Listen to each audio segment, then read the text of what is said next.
a big topic today, which we started to talk about last time. And the big topic is the question of this conservative revolution. Or as I said last time, the revolution that failed, was there a revolution? It's a little hard to tell. Last time I focused on the extent to which the substantive outcomes in terms of rules did not change terribly dramatically, but I suggested that the vocabulary and some of the arguments that were being deployed were dramatic departures from what had been approximately a 50-year pattern up to that time. And that pattern continues in the topics we're talking about today, which is the powers of Congress under the Commerce Clause, and specifically revived ideas of federalism.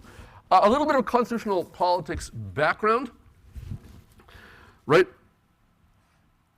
Literally since at least 1800, we have been observing as kind of a background parallel story to the story that we're talking about, fights over control of the courts and consequently fights over control over constitutional politics.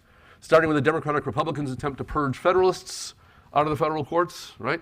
Followed by, in the post-Civil War, the attempt to drive the old Southern Democrats out of the courts. You get the New Deal, the Lochner era, when the courts are resisting the expansion of the federal government and expanded roles for state governments. There's a great, enormous political clash. The court's personnel change. Arguably, some of them also change their minds, and then they become incredibly deferential. Right, so we've been following these parallel stories about the external politics and even presidential elections have affected the way in which the doctrines have developed. And it's always a fun game to play. What if, take a really close election, and we've had any number of them, imagine it came out the other way and ask what would that have done to the court. Really obvious example, right, 2016. No one, I think, expected that Donald Trump in one term would have the opportunity to name 3 justices of the Supreme Court, but that's how it came out. How would it have been different had Hillary Clinton won that election? The answer is, of course, substantially. Well, the next stage in this story of constitutional politics as part of party politics, as well as part of court deliberations, is the Nixon administration, or the 60s. So in the 60s, the National Democratic Party becomes committed to civil rights, particularly with the signing of the Voting Rights Act. That causes the southern part of the Democratic Party to defect, sometimes formally, sometimes informally. By the 1970s, white Southerners in very large numbers are switching to Republican. During the prior era, right, prior to the Voting Rights Act, one of the things that I pointed out, and the book points out, is just how incredibly limited the black Southern franchise was, how few black people were able to vote in the South. But when they did vote, they tended to vote Republican, because Republican was the party of reform and what we would now call liberalism, political liberalism in the southern states. The South was the party of white supremacy and the long-standing old elites going all the way back to the Civil War. Actually going back to Andrew Jackson, but however you want to tell that particular story. That process of the South switching from solidly Democratic to solidly Republican takes a big jump forward with Nixon and what is called the Southern strategy. A strategist named Kevin Phillips, I'm sure you've heard some version of this story, but it bears repeating because I'm going to pose a conundrum at the end of this little narrative. A political analyst named Kevin Phillips comes up with who was a numbers guy at a time when it wasn't that common in politics to have numbers guys the way it is now. Does a whole bunch of data crunching and comes up with an argument that you can split the electorate. He had, I think, 16 different divisions in different places. But the biggest one by far was blacks and whites in the South. There were different divisions in different parts of the country. This wasn't, but the biggest one by far was, Phillips said, we should be encouraged when the Democratic Party pushes civil rights and signs up black voters, because for every black voter they get, we will get 2 white voters switching over to Republican. He called them negrophobe whites. That became the basis of Nixon's 1968 election strategy called the Southern Strategy, which was explicitly about appealing to racial resentments. So Nixon ran on a platform or campaign that had multiple elements, as they always do. The constitutional elements of Nixon's campaign was he promised to appoint judges who would clamp down on the First Amendment, so as to narrow the opportunity for pornography and sedition. He promised to appoint judges who would clamp down on the rights of criminal defendants, so as to roll back some of the procedural guarantees that have been put into place by the Warren Court in particular. The Miranda warnings was a particular example. There's a really interesting story. That case eventually, that question eventually does come to the Supreme Court, and they declined to overrule that principle, which is a big shock. And the third thing is he plays what we nowadays call the race card, very intensively and very thoroughly. And that's the beginning of the mobilization of a new conservative or Republican coalition in the South based on traditional pro-business, fiscal responsibility, low regulation, low taxes, the East Coast pro-business Republican Party of people like Nelson Rockefeller, and the new Southern white racialist Republican Party who used to be the Democratic elites and now have become the Republican elites. In 1980, Ronald Reagan completes the process by adding a third element, which is religious conservatives, or what we largely think of as cultural conservatives. It's really interesting. I was thinking about this morning. You can describe the modern conservative political coalition as having three general pieces: the pro-business piece, the culturally conservative piece, and the racial resentment piece. And the interesting thing is you can describe the modern liberal coalition as having three pieces as well. One economic, anti-big business, as opposed to pro-regulation, or however you want to phrase it. One cultural, absolutely. And then instead of religion, the third one for liberals is gender. So both parties traffic in class and race. And where you get the really interesting divergence is that one party nowadays focuses on appealing to a set of voters who define themselves on the basis of religion, and the other appeals to a set of voters who define themselves on the basis of gender. What brings this to mind is that yesterday I listened to the oral arguments in the Dobbs case, and if you haven't listened to those, I really highly recommend them. Oral arguments at the Supreme Court are not always particularly interesting. This one was. And those questions arose. Whether you like that sketch of American politics or not, it is absolutely true that the idea of a constitutional revolution begins with Nixon. Nixon appoints 4 justices. Now, you know I don't usually dig into the naming justices game. That's not the way I like to approach thinking about constitutional law and politics. But it's sometimes immediately relevant. So Nixon appoints Powell, Rehnquist, Blackmun, and Berger. Blackmun is the disappointment. He turns out to be far more in favor of strong rights claims, including rights for pornographers and seditious speakers and rights of criminal defendants, than was anticipated. The other 3, though, are all arch conservatives of different kinds. I'm not going to take the time to talk about them, but each one has a fascinating record. And Nixon, right, so a big part of, so back to the Southern strategy, right? What was the gravamen of the Southern strategy? What was the basis for saying, hey, come vote for us? It wasn't just the Voting Rights Act, although that was a thing.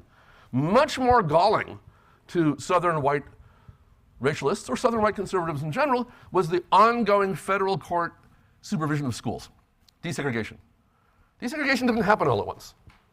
After Brown in '54, a long-standing program was put into place which federal judges took over the management of school districts when those districts had been found to be actively resisting the requirement of desegregation. So it was presented as kind of a contempt of court thing. You are defying our court orders, therefore we're taking over. It was that role of federal judges and federal bureaucrats running local schools that more than anything else drove the massive, and the association of that with the Democratic Party, that more than anything else drove Southern white voters to the Republican Party. Okay, now the conundrum from the narrative. What drives what? You can tell this story as the persistence of racial prejudice as the driving force of American politics. And let's be clear, you can tell a really good story that way.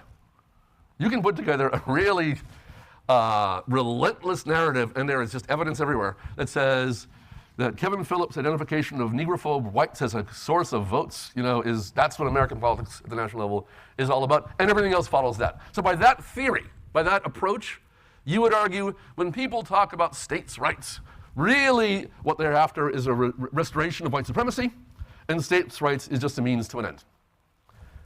You can also tell a different story.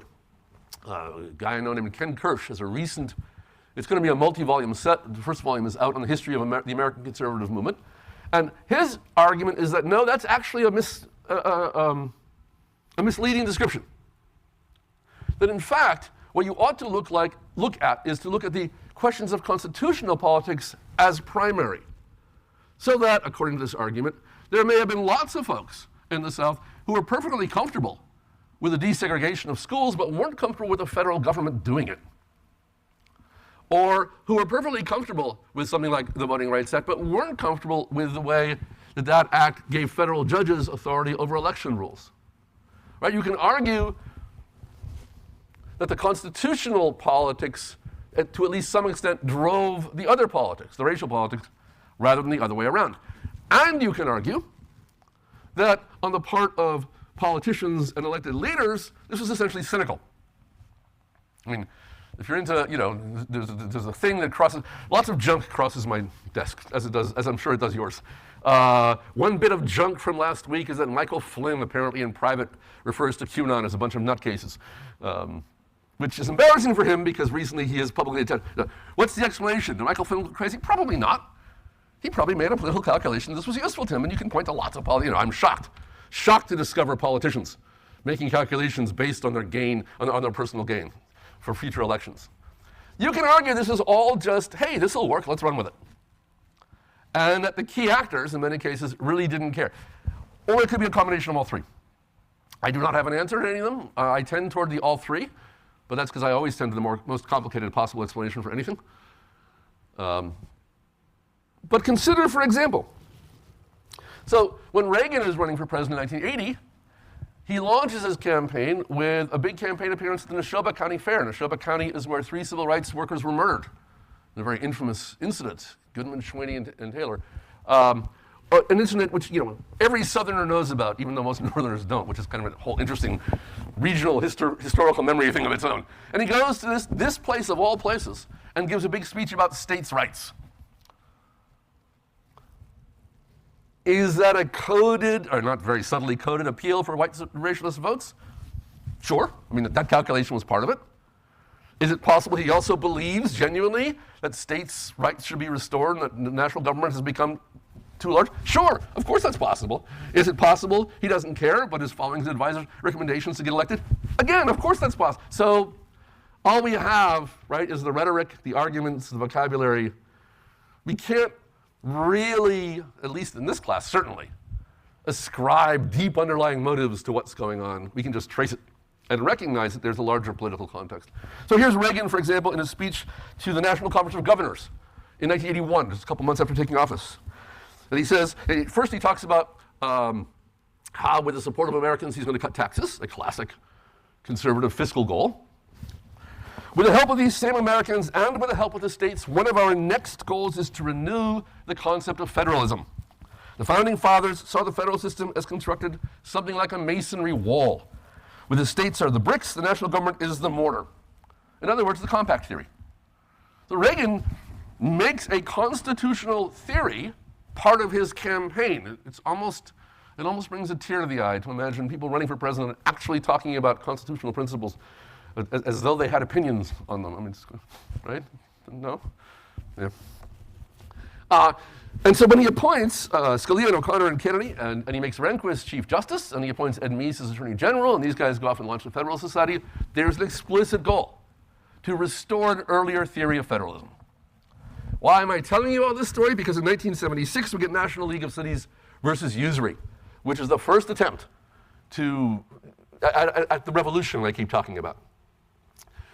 And here's one of those personnel things I usually hate to focus on, but I can't help it in this case. National League of Cities versus Usury is decided 5-4. 10 years later is a case called Garcia, which we're going to look at next, so it's in the same lecture.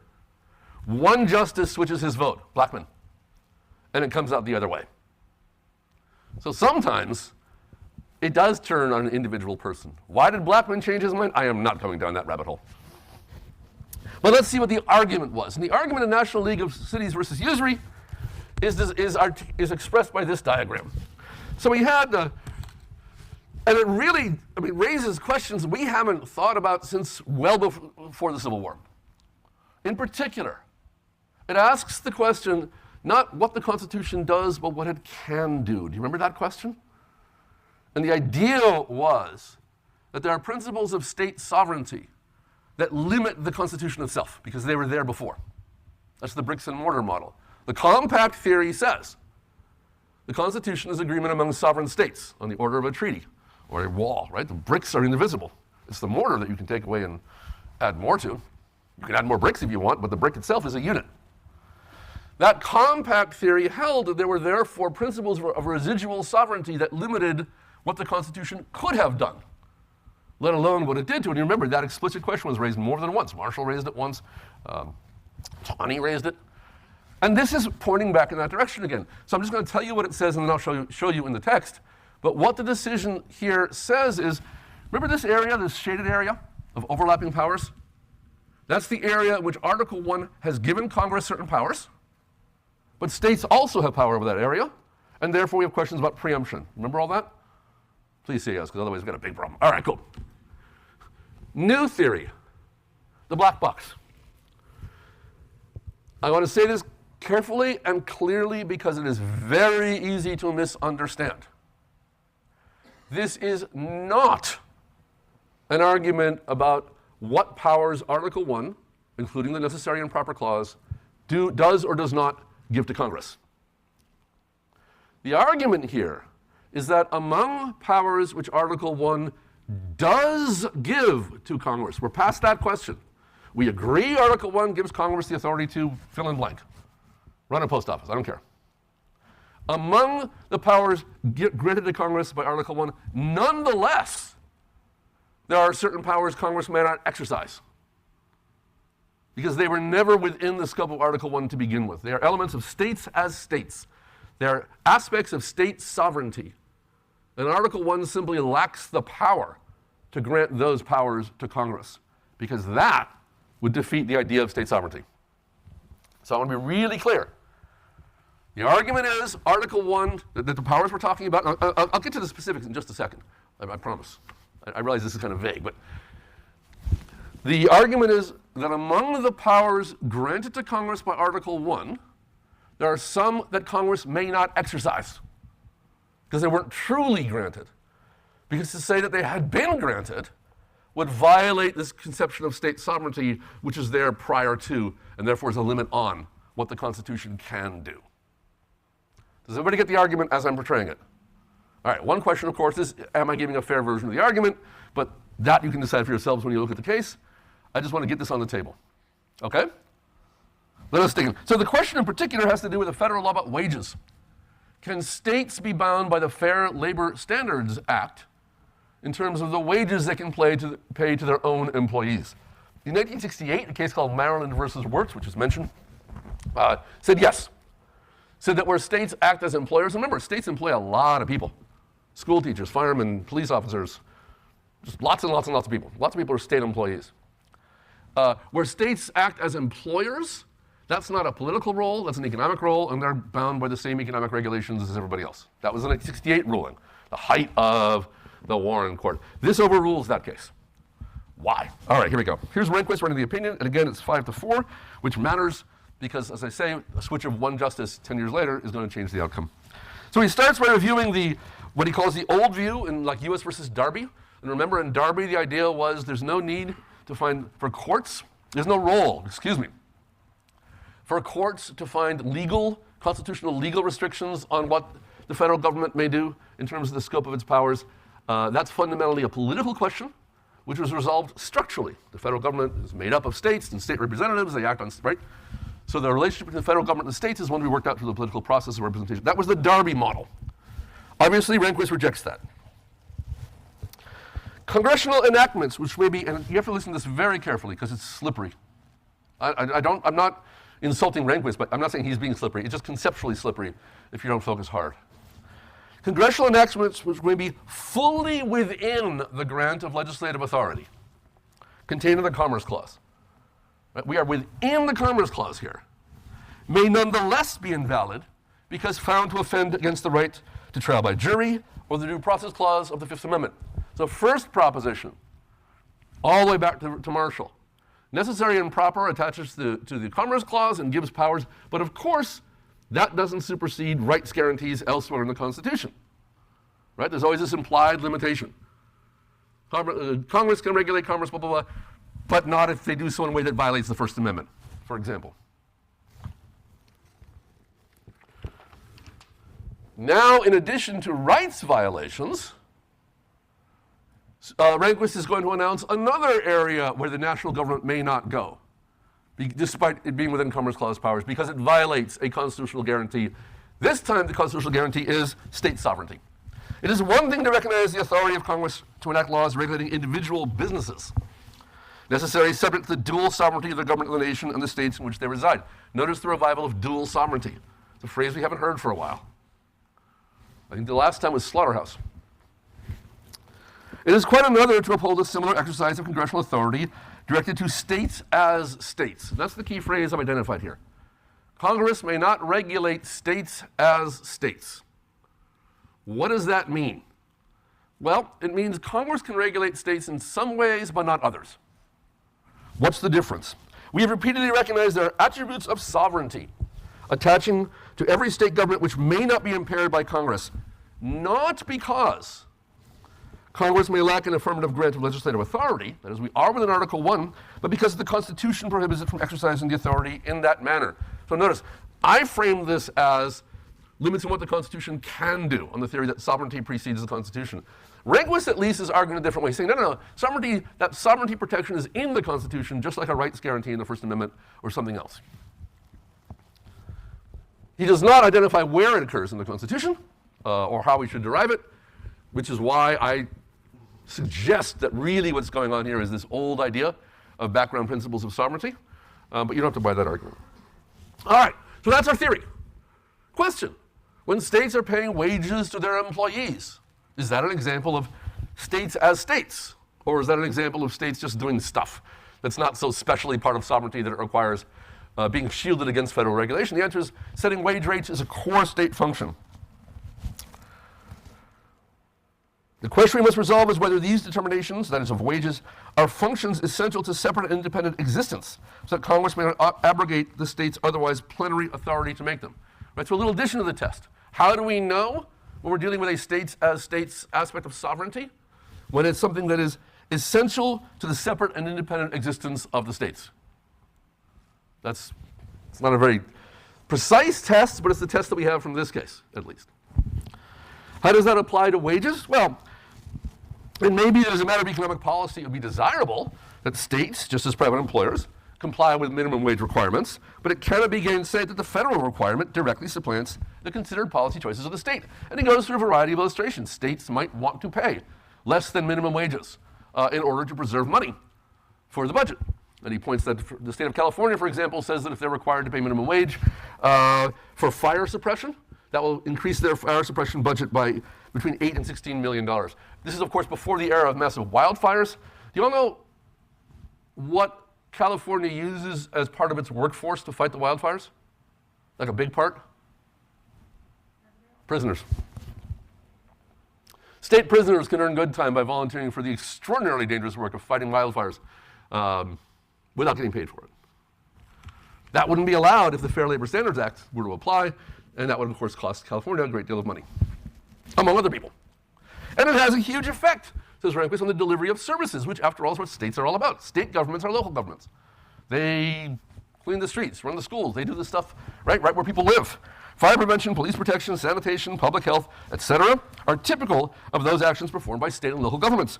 If Congress may withdraw from the states the authority to make those employment decisions on which their systems for performance of these functions must rest, we think there would be little left of the state's separate, independent existence. All right, you may agree or disagree with this proposition, and I don't care. Understand the analysis that's being done. The claim is there are certain aspects of state operation that are core to their sovereignty. Our label for these activities is when states are acting as states, or to put it differently, when Congress tries to regulate states as states, to use the phrase. He gives an example a little bit later. Imagine if Congress tried to tell a state where to locate its capital. That, he says, would be an interference with states as states. He argues that setting wage rates fits this description because the ability to control wage rates is the ability to determine the terms on which states perform their basic functions of delivering services, and therefore, if states are denied the authority to set those wage rates, they cease to be independent, autonomous actors. Everybody get the argument? Okay. Brennan dissents, and Brennan goes back to Marshall. Says the power of the Commerce Clause is plenary. There's no secret omissions. There's no secret black box. Whatever is within Congress's power under the Commerce Clause is within Congress's power under the Commerce Clause. You can debate what is or is not inside that category, but this idea of sort of secret withdrawals of powers from Congress is simply not part of our notion because, this is a word we used earlier that you may have forgotten, Congress's power is plenary. Remember that term? The power of Congress is vested in Congress as absolutely as it would be in a single government. The wisdom and discretion of Congress, their identity with the people, and the influence which their constituents possess are the sole restraints on which they've relied to secure them from its abuse. Remember, Marshall came this close to saying this. He came this close, particularly in McCulloch and Gibbons, to saying that determining Congress's powers under the Commerce Clause is a political question. It's up to Congress to decide. That's the model that Rehnquist is obviously rejecting, insisting that there are discoverable constitutional legal principles that are a check even on powers granted by the Constitution, and that's what Brennan is disputing here in this description. He wants to go back to the Darby model. He says this is a brand new theory. This theory, he says, must astound scholars of the Constitution. He cites Gibbons, McCulloch, and Martin, and Darby, all cases that we've read. He's certainly right that if this theory of residual sovereignty defeating federal powers is not new, it's at least one we haven't heard for a considerable period of time. Even in the Lochner era, this was not the argument. In the Lochner era, the argument was about limited enumerated powers of Congress, remember? The strong sovereignty claim, the compact theory claim, this is a revival of a pre-Civil War vocabulary. All right, and that's it. 10 years later, in 1985, Blackmun changes his mind. It's exactly the same question. There are very few instances where you can point to two Supreme Court cases where one so directly and so obviously, we saw the currency cases, if you remember those, Hepburn versus Griswold, and the currency cases, just a direct change. We just changed our mind. It's just a different outcome, period. Here, it's about one guy. So what happened? Well, federal courts in the intervening 10 years are going around looking for examples of federal regulation that are examples of regulating states as states. And they come up with a whole list of different answers, what is and is not a core state function. And Blackmun, reviewing this list, says, this just doesn't make any sense. So for example, examples of things that have been found to be traditional state functions and therefore outside the reach of federal power, again, even if it is granted by the Commerce Clause in Article 1. Examples of those traditional state functions: regulating ambulance services, licensing automobile drivers, operating a municipal airport, solid waste disposal, and highway authorities. That might sound like a sensible list until you look at the list of things that have been found not to be core state functions. Industrial development bonds, regulation of traffic on public roads, regulation of air transport, operation of telephone system, mental health facilities. Blackmun looks at all this and says, we find it difficult, if not impossible, to define an organizing principle that places each of the cases in the first group on one side of a line and each of the cases in the second group on the other side of the line. So Blackmun, at least to begin with, he starts out by saying, look, this just doesn't work. It's a pragmatic argument. It's not a judicially manageable standard. Remember, the lack of judicially manageable standards is one of the tests for a political question. So it's an interesting kind of sneaky argument where he's, without declaring it overtly, he's bringing in all the pieces of a political question argument without actually saying it. But then he turns to the serious question about federalism. And again, Blackmun has now decided, he has switched. He has now just joined the side that goes back to Darby and says the protections for states in our federalist system are not based on courts finding legal restrictions on powers already granted to Congress, but rather on our system of federalism itself. Apart from the limitation on federal authority inherent in the delegated nature of Congress's Article 1 power, that is the enumerated powers doctrine, the principal means chosen by the framers to ensure the role of the states lies in the structure of the federal government itself. And he goes on to argue that the system, record shows the system works. States are able to secure large amounts of federal funding. States are also frequently, consistently able to secure exemptions from the operations of federal laws in Congress because, after all, every single member of Congress is attached to a state. That's it. Revolution's over. Didn't happen. Except, right? We have the compact theory again. It's become a legitimate theory again. You really wouldn't want to, prior to Nixon's appointees, the Vinson Court, the Hughes Court, the Warren Court, the Burger Court, were not going to take this kind of an argument. Now it's back. It won in 76, it lost in 85. We will see where it goes next. I should point out, though, of course, that there were dissenting opinions. Powell dissents. He says, I note it does not seem to occur to the court that it, an unelected majority of 5 justices, today rejects almost 200 years of understanding of the constitutional status of federalism. In doing so, there's only a single passing reference to the 10th Amendment. This is technically referred to in Latin as bullshit. As you know, from having taken this course, there's nothing like a 200 years unbroken tradition of thinking states are independent sovereigns immune from regulation from the federal government. That was a big argument between 1800 and 1860, and then it went away for a while, and now it's back. But to argue that this is an unbroken 200-year tradition is nonsense. And Powell goes on to argue that when people from states join the federal government, they become federal officials, and they lose their loyalty to the states. Today's opinion does not explain how states' role in the electoral process guarantees that particular exercises of the Commerce Clause will not infringe on residual state sovereignty. Right, Powell, if you accept the idea that there is residual state sovereignty, the black box, right, such that even powers, I cannot say this enough times no matter how boring it gets, even powers granted to Congress by the Commerce Clause and Article 1 may nonetheless not be exercised. Powell is saying the rule here in Garcia doesn't show how to protect that black box. And of course the answer is Blackmun says there is no such black box. There's nothing to protect. This is a fundamental disagreement at a conceptual level. This is not a fight over a particular rule. This is there or is there not? Badly phrased already. Is it or is it not the case that states in the American federalist system remain sovereign entities with prerogatives that limit the grant of powers under the Constitution? It's not an argument about how to read Article 1. It's not an argument about whether these are among enumerated powers. It's not an argument about whether Congress is exceeding its mandate. Everyone agrees. Congress is acting squarely within its Commerce Clause mandate as that has been construed since at least 1938. But if, like Powell, you believe that there is this residual state sovereignty, then it's up to the courts to make standards to protect it. If you believe there is not such a thing, then of course this is an invention designed to limit the federal government in the interest. And we go back to my earlier discussion. What's driving what? What's the actual goal here and what's the purpose? And I don't care. I get to cop out on that one. O'Connor dissents, and O'Connor's dissent is by far the most interesting. Because O'Connor goes back to Marshall and McCulloch and cites his discussion of the spirit as opposed to just the letter of the Constitution. You remember? Which was also Harlan's dissenting argument about the 13th Amendment in Plessy. By a narrow and technical reading, you're depriving the constitutional provisions of its spirit. It was something that was in the both Anti-Federalist and Federalist papers. This is a very old trope indeed. But O'Connor uses the spirit of the Constitution in a new and different way. Not utterly new. In a somewhat different way than the way McCulloch used it.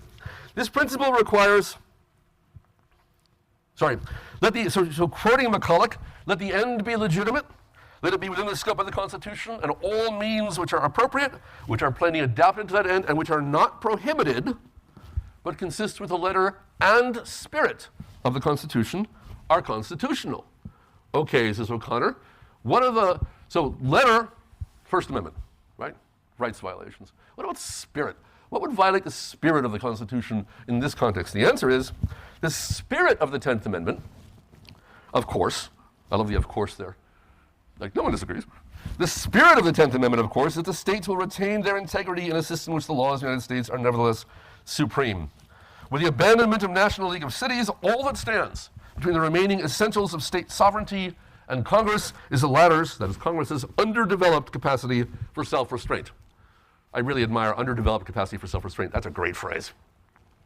Right? But this is as fundamental a conceptual conflict as can be imagined in American constitutional discourse. We are back to the question, what is the status of the states? Are they sovereign entities bound together by a treaty-like compact from which they retain the rights of withdrawal, or the rights of complaint, or the various rights that attach to sovereign nations, as in the last paragraph of the Declaration of Independence? Or, at some point along the way, depending whom you ask, did we move to a national system in which the people of the nation equally created the states and the federal government and allocated powers among them in any way they saw fit without any restrictions based on theories of sovereignty or other background principles? That was, for example, Lincoln's statement when he said the Union is older than the states. You remember that speech? Or that line, anyway? He was specifically referring to the Articles of Association of 1774, which you know about, even though almost no one else does, and you should therefore feel very, very clever. That's it for sovereignty for the moment. We are not done with this question. The introduction of that vocabulary and that way of thinking and that set of arguments will have significant impacts on specific doctrines as we go forward in the next couple of weeks. This particular piece of the revolution ended there. But then comes the Commerce Clause.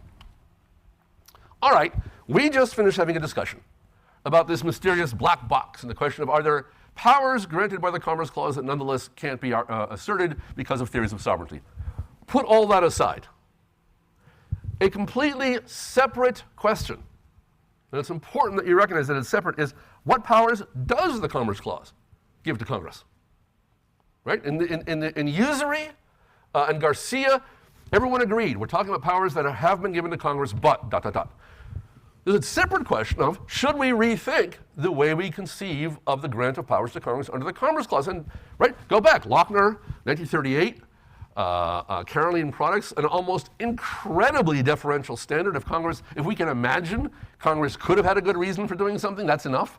Wickard versus Filburn, if you can make an argument that if everybody did that, it would affect the economy, that's enough, right? So the pendulum has swung very, very far in the direction of deference to federal assertions of authority under the Commerce Clause. Lopez was going to be the revolution. Lopez is in 95. Where was I in 95? Oh, I was practicing law. No, I was already in graduate school. At any rate, when Lopez came down, there was a big expectation, ahead of time, that this would be an enormous test case, and the court would say something dramatic and change the rules of the Commerce Clause.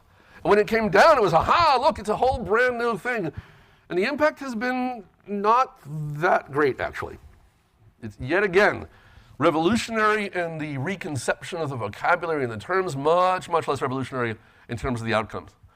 And how you feel about that sort of depends on what your stakes were in the revolution in the first place. So Lopez involves the it's the Federal Schools Gun Act. That isn't quite right, but it's really close. A federal law that made it a federal crime to possess a gun within 100 yards of a school. Question, can that be justified by the Commerce Clause? The answer is no, in case you're curious, after Lopez. So Lopez was revolutionary in the sense that it said there's some limit to the Commerce Clause. But let's see how he gets there. So Rehnquist starts by going through, it's actually really quite a nice review for students' purposes, for example, right? Exams or stuff like that. It's a very nice review of what the previous standards have been. So Schechter-Poultry, the direct versus indirect effects tests, remember? Federal government may only regulate economic activities with a direct effect on interstate commerce. Then you get to NLRB versus Laughlin, part of the Darby era expansion of federal powers, which says no, as long as there's a close and substantial relation between the activity being regulated and interstate commerce, that's enough. Then you get to Darby itself, which, in addition to its famous federalism analysis, also is one of the, there's lots, but one of the clear articulations of the effects test. If something has a substantial effect on interstate commerce, whether the activity itself is part of interstate commerce, Congress can still regulate it. And then you get to Wickard, the aggregate effects test.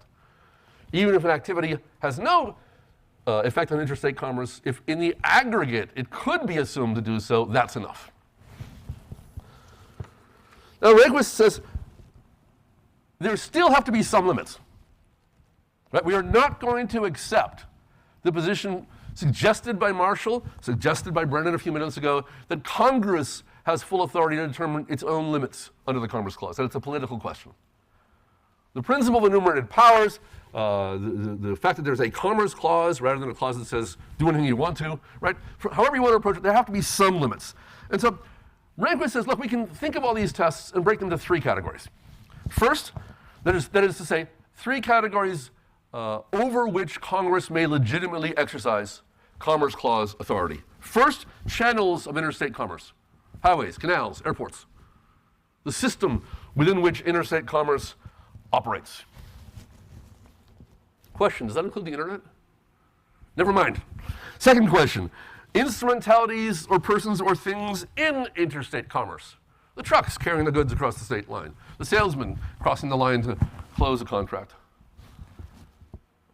Does that include communications across state lines? Never mind.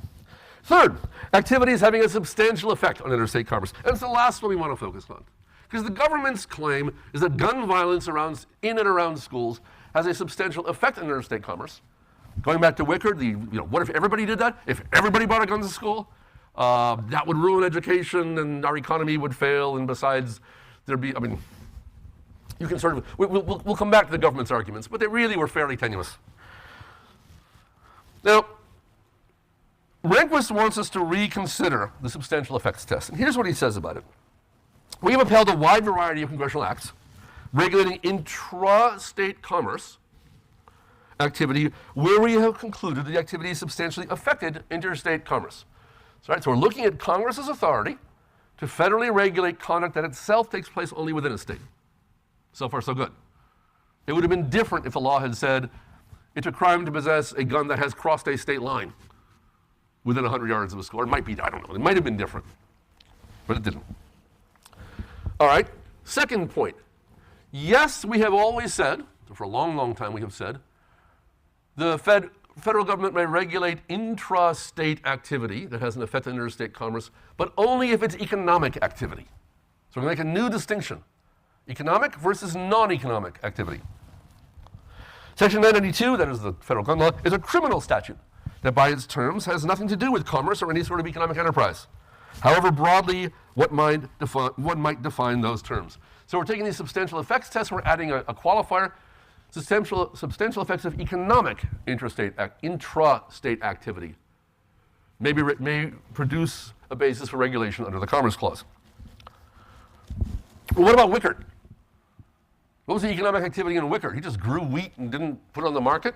Ah, yes, but Wickard falls under a different category, the regulatory scheme category. This is a fourth category that we haven't seen before. So we have substantial effects, but only for economic activity. And then we have the regulatory scheme principle, which applies even to non-economic activity. What does it say? Section 992 is not an essential part of a larger regulation of economic activity, in which the regulatory scheme could be undercut unless the intrastate activity were regulated. It cannot, therefore, be sustained under our cases upholding regulations of activities that arise out of or are connected with commercial transactions. So you can regulate non-economic intrastate activity. I know this is a lot of terms, but it gets to be like this. It gets to be a taxonomy. This is what formalism is all about. The strength of formalism is that it tells you the logic to apply. The arguable weakness of formalism is it doesn't take account of specific fact circumstances. This is right. So the formal categories are intrastate activity that is economic and has a substantial effect on interstate commerce, or intrastate activities that are not economic, but are part of, are swept up in a larger regulatory scheme of economic activity that couldn't be effective without including these things. Does everybody at least get the terms? All right. The government argued that you can find economic consequences because, for example, increased crime causes people not to want to move to certain areas. Anybody recognize that argument? That was Katzenbach, at heart of Atlanta. The argument was that racial discrimination in places of public accommodation made it difficult for people to want to travel in certain areas or move to certain areas. Part of the argument for upholding the Civil Rights Act in Katzenbach was actions that discourage people from traveling have an effect on interstate commerce and therefore come within Congress's authority. The government here tried to use that same argument for the gun law, and it is smacked down. Thomas writes a concurrence. Thomas, as is his wont, takes a somewhat radical originalist position. He says we should simply go back to 1937. We went wrong when we started granting the federal government all this deference in its determination of what is and is not within the Commerce Clause. We should go back to our old system. Commerce, by his argument, does not include manufacturing, only the shipment of goods. Agriculture and manufacturing involving the production of goods. Commerce encompasses the traffic in such articles. So in other words, Thomas wants to go back to Hammer versus Dagenhart, where you can't have federal laws against child labor. After all, he says, and right, oh, what a radical, insane position. That's an absurd position. Well, says Thomas, wait a minute. Supposing you use this same kind of reasoning that you're using for the Commerce Clause and applied it to other federal powers. the substantial effects idea. There's no reason for singling out the Commerce Clause for special treatment. Congress could regulate all matters that substantially affect the Army. What substantially affects the Army? Well, the entire system of education, for starters. And Navy, bankruptcies, tax collection, expenditures, and so on. In that case, the clauses of Section 8 all mutually overlap, something we can assume the Founding Fathers never intended. As you know, at the time there was not all that assumption necessarily. Some people thought of those as separate powers. Some people thought of them as descriptors of a general power. Thomas is linking his argument to a particular understanding of what the original meaning was. But his general point is certainly an interesting one. If the substantial effects test makes sense for the Commerce Clause, why don't we use it for anything else? Souter dissents. Souter's dissent can be summarized in one sentence. What happened to rational basis scrutiny? Since 1938, we have said that congressional regulation, congressional assertions of authority under the Commerce Clause are entitled to tremendous deference. It will be tested only under the rational basis theory.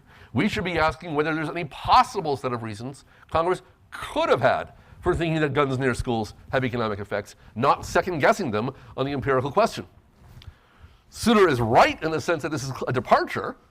He's being disingenuous. It was intended to be a departure. This is a revolution, guys. Something's got to change. The practice of deferring to rationally based legislative judgments is a paradigm of judicial restraint. And from this point forward, judicial activism is a meaningless term that is used to describe anything I don't like. In today's notes, you will see both sides accusing one another of judicial activism in every single argument. Breyer dissents, and Breyer makes a troubling observation. He says the same argument, what happened to rational basis? This is new, this is radical, right? But then he says, what about Katzenbach? If you can't regulate guns near schools, right, what I pointed to as the link in the government's argument, how come you can regulate racial segregation of hotels? It is difficult to distinguish the case before us. Businesses are less likely to locate in communities where violence plagues the classroom. Families will hesitate to move to neighborhoods where students carry guns instead of books. Remember, under the rational basis test, it only had to be the case that Congress could have considered these as reasons. And they could be valid. It was until this time an extraordinarily deferential test. And Breyer and Souter are not wrong that Rehnquist's analysis in Lopez is a sharp departure from that extreme degree of deference.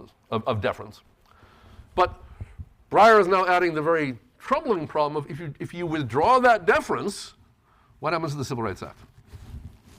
Most importantly, the local instances here taken together and considered as a whole create a problem that causes serious human and social harm that has nationally significant economic dimensions. All right. So what does and doesn't qualify now as non-economic activity that is swept up in a scheme of regulation, or economic activity that has substantial effects on interstate commerce, either of which, right, are separate bases for Congress to have authority to regulate something. United States versus Morrison involves the Violence Against Women Act. Joe Biden talked a lot about this. He was a player in the passage of this act, and during his presidential campaign, he touted his credentials as, I got the voting, the Violence Against Women Act passed. The Violence Against Women Act provided for a federal civil remedy. That is, you can go to federal court and sue. The claim was state courts and state officials weren't taking these claims seriously. They weren't investigating them. They weren't prosecuting them. They were blaming the victim. You know, the litany of complaints about the way in which local and state authorities often handle claims of sexual violence, particularly 40 years ago. I think things are somewhat better now, but it was really fairly bad in these days. Bad enough that Congress had a whole slew of hearings, got tons and tons of evidence, and oh, this is terrible, and passed the Violence Against Women Act on the theory, and reach all the way back to Cruikshank and Slaughterhouse here, on the theory that states, by their inaction, were failing to secure federally guaranteed rights. This is the problem of state inaction. The Violence Against Women Act was struck down in Morrison on two different bases. We're going to talk about one of them right now and one of them later. It was struck down on the grounds that it exceeded Congress's powers under the Commerce Clause, which is today's topic. It was also struck down on the grounds that it exceeded Congress's powers under 14.5, which we'll come back to. But what about the Commerce Clause argument? Well, they applied the Lopez standard and said, hey, violence against women is not economic activity. Gender-motivated crimes are not, in any sense of the phrase, economic activity. While we need not adopt a categorical rule against aggregating the effects of any non-economic activity to decide these cases, thus far in our nation's history, our cases have upheld Commerce Clause regulation of intra-state activity only where that activity is economic in nature. Right? He's hedging. Did you catch that? We're not going to say that you can never apply the Wickard aggregate effects test to non-economic behavior. We're just going to say that historically we've never done it. In fact, in Lopez, it's exactly what Rehnquist said. You can't do that. After all, if you accepted the argument that criminal activity can be regulated by the feds just because it has substantial economic effects taken in the aggregate, the feds could have criminal law about anything. They could have a general code of criminal law.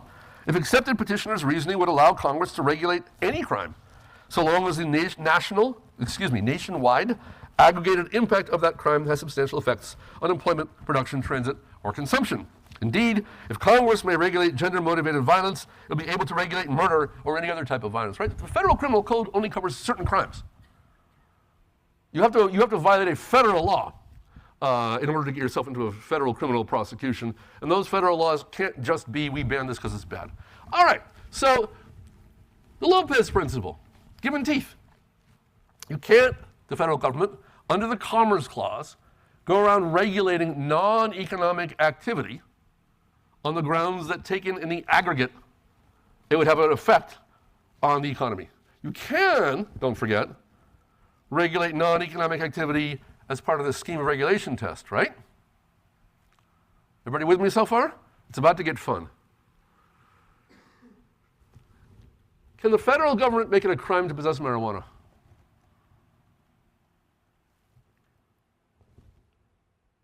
Is possessing marijuana economic activity? How many say yes? How many say no? No one raised a hand for either. Really? Okay, now you're just messing with me. You're trolling me. Let me rephrase it. Would you understand what somebody meant if they said to you, possessing marijuana is intrinsically an economic activity? Could you perhaps connect that to Wickard versus Filburn? It's economic in the sense that if everybody did that, it would have a big economic effect on the marijuana industry. All right? Could you understand what somebody meant if they said possessing marijuana is not an economic activity? Would you understand that argument? Okay, so you can at least see the argument. I'll settle for that. This was a great case. The people who were charged were receiving marijuana under a California state law that made it legal. This is long before legalized recreational marijuana. It was medicinal. One of them suffered from cancer and apparently debilitating pain, and marijuana, medically prescribed by a doctor under California state law, was the only thing that gave her any comfort. Despite that fact, DEA agents raided their home. There was like a 3-hour standoff. This is an amazing scene. Guns, floodlights for hours, and dragged them off in handcuffs. Because although under California law, what they were doing was perfectly legal, it was illegal under federal law. You should have about 11 questions at this point, having to do with preemption and state sovereignty, and right? We're not going to answer any of them. 6-3, Stevens writes the opinion, and the conclusion is yes. Under the Commerce Clause, the federal government may make it a crime to possess marijuana, even if, under state law, that possession is specifically identified as legal. Why? Well, it's that second piece of Lopez, right? There was the aggregate effects of economic activities. That was one thing Congress could reach. And it could also reach non-economic activities if that was an essential part of a regulatory scheme. And the claim was regulating private possession of marijuana was an essential part of federal efforts of what we can loosely describe as the war on drugs. So, back to the facts of the case. Rach's physician believes that foregoing cannabis treatment would cause Rach excruciating pain and could prove fatal. This woman needs her pot to survive, according to her doctors. Well, that doesn't matter. Stevens starts with Nixon's war on drugs in the 70s and draws a historical line from, that was a phrase that was used to justify part of the whole law and order thing was to clamp down on drug use, along with clamping down on pornography and seditious speech and hippies and various other bad things that were going on. And he draws it forward to the Controlled Substances Act, which is the law in question.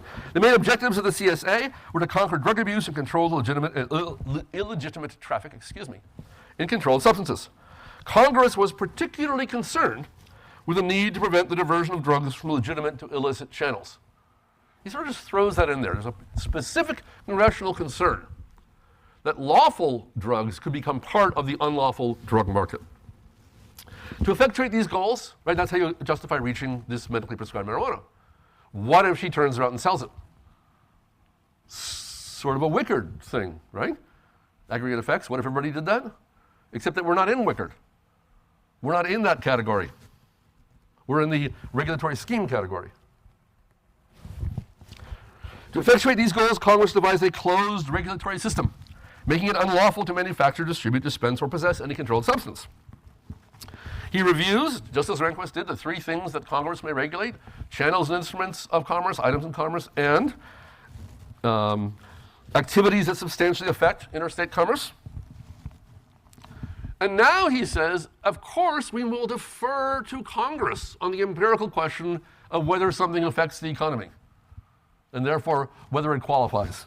We have never required Congress to legislate with scientific exactitude.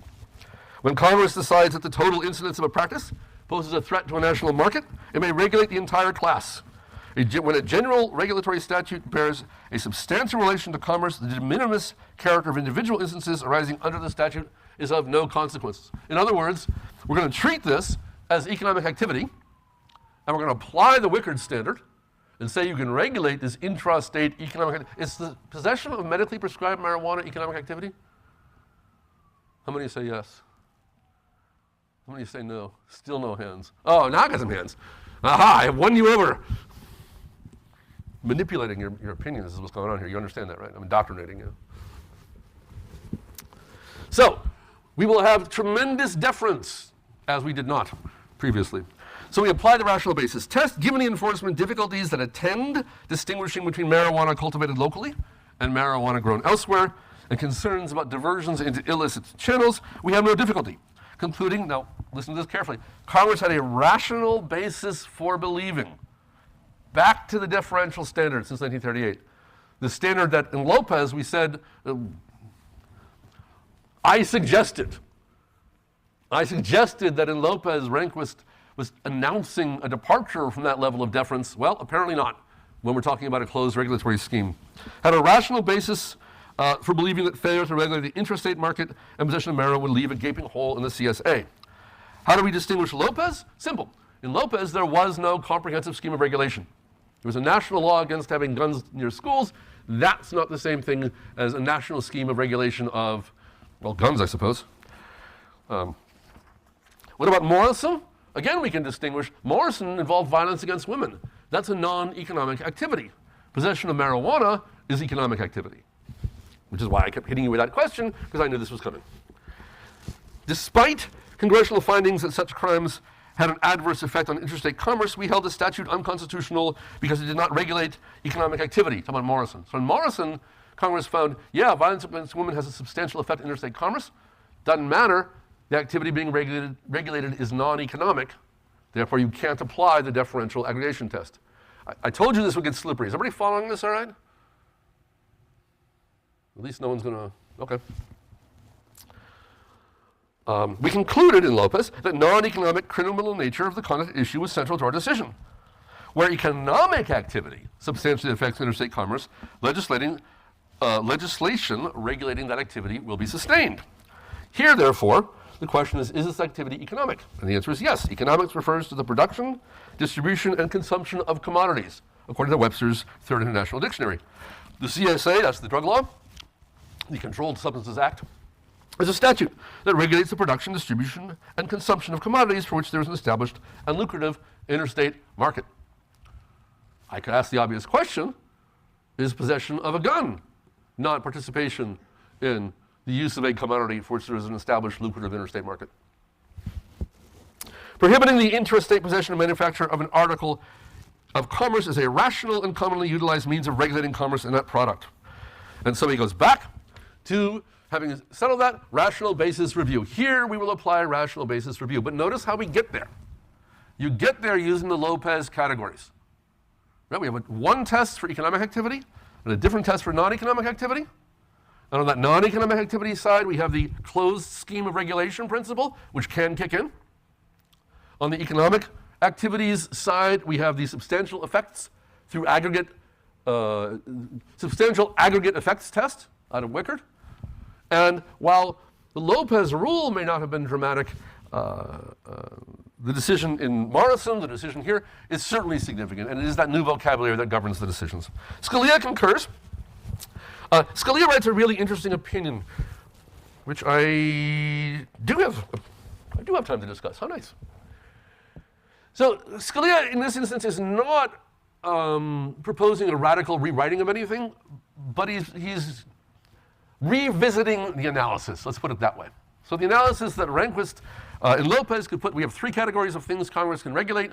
Scalia wants to make it a little more complicated and make the constitutional questions about them a little more complicated. He says the substantial effects test, if you describe it simply, activities that have a substantial effect on interstate commerce, you're missing the point. It is, he says, both incomplete and misleading. Why? It's misleading because activities that substantially affect interstate commerce are not themselves part of interstate commerce. Let's pause a moment. Right? The whole point here has been that we're talking about intrastate economic activities that affect interstate commerce. Okay, says Scalia, but if that's what you're after, you can't get there just with a Commerce Clause. You need the necessary and proper clause. It's parasitic on the commerce power. It comes along, just like the power to make post offices included the power to make postal roads and have postal police forces, way back in McCulloch. Here, says Scalia, what we're really saying is that the power to regulate commerce carries with it, under the necessary and proper clause, these secondary authorities. Thus, the power to regulate them cannot come from the Commerce Clause alone. Rather, Congress's regulatory authority over interstate activities that are not themselves part of interstate commerce derives from the necessary and proper clause. Does that change anything? Maybe. And the reason I say maybe is go back to this stuff. For the period from 1938 until Lopez-ish, it doesn't really do anything. It doesn't really make any difference if you say it's the Commerce Clause, it's the necessary and proper clause plus the Commerce Clause, it's whatever. But once you introduce or reintroduce these ideas of state sovereignty as a check on the scope of delegated powers to Congress, it might matter whether you're arguing that Congress is acting directly under the Commerce Clause or only by implication under the necessary and proper clause, which, after all, was the issue in McCulloch. So we really are, at least Scalia really is, and he's not alone, opening the door, at least, to a reconsideration of conceptual categories that were established in the first decades of American constitutionalism. After all, he says, I mean, absolutely true, you may, the essential scheme of regulation, that's one of our tests. The regulation of an intrastate activity may be essential to a comprehensive regulation of interstate commerce, even though the intrastate activity does not itself substantially affect interstate commerce. Notice the shift here. Last time we talked about Commerce Clause, one of the things we focused on was whether it was the activity being regulated or the consequences of the activity being regulated that determined the scope of congressional authority. That was the direct versus indirect distinction, remember? Just sort of nod and pretend you remember. Is this a revival of that sort of distinction? Well, where a comprehensive scheme of regulation is involved, Scalia says, no, it is not. Question for you, what about where we're talking about the substantial effects test of economic activity? As the passage from Lopez quoted above suggests, Congress may regulate even non-economic local activity if that regulation is a necessary part of a more general regulation of interstate commerce. And then he adds, there are other restraints upon the necessary and proper clause authority. Not the Commerce Clause authority, the necessary and proper clause authority. For example, cases such as Prince and New York affirm that a law is not proper for carrying into execution the Commerce Clause when it violates a constitutional principle of state sovereignty. That is the new federalism. We will get to that next week. Here is a marker. Right? This is one of those cases where, because of the design of the textbook, we jump around chronologically a little bit. We do the Commerce Clause, then we go back and look at this other thing. But look at this as a marker, and notice those two case names. Lopez I described as I said, was it a revolution? It didn't really do all that much, but I said, but it's significant because it introduces this vocabulary. Well, there's no question that the reintroduction of the language of the compact theory and state sovereignty into American constitutionalism has had very significant effects for our understanding of federalism. We'll get to that, as I said, next week. For the moment, we're done with the Commerce Clause, but do note that Scalia ends on this point because he understands, better than most, that this is the essential question that underlies our debates over the scope of congressional powers under the Commerce Clause, and especially the idea that there's some hard-to-define qualities of states as states that Congress may not touch, even though the Constitution gives it the power to do so. And that is a lingering question we will still have to explore some more. But before we get there, I believe we will first look at Congress's 14.5 powers, then we'll turn to federalism. At any rate, that'll do it for today. See you next time.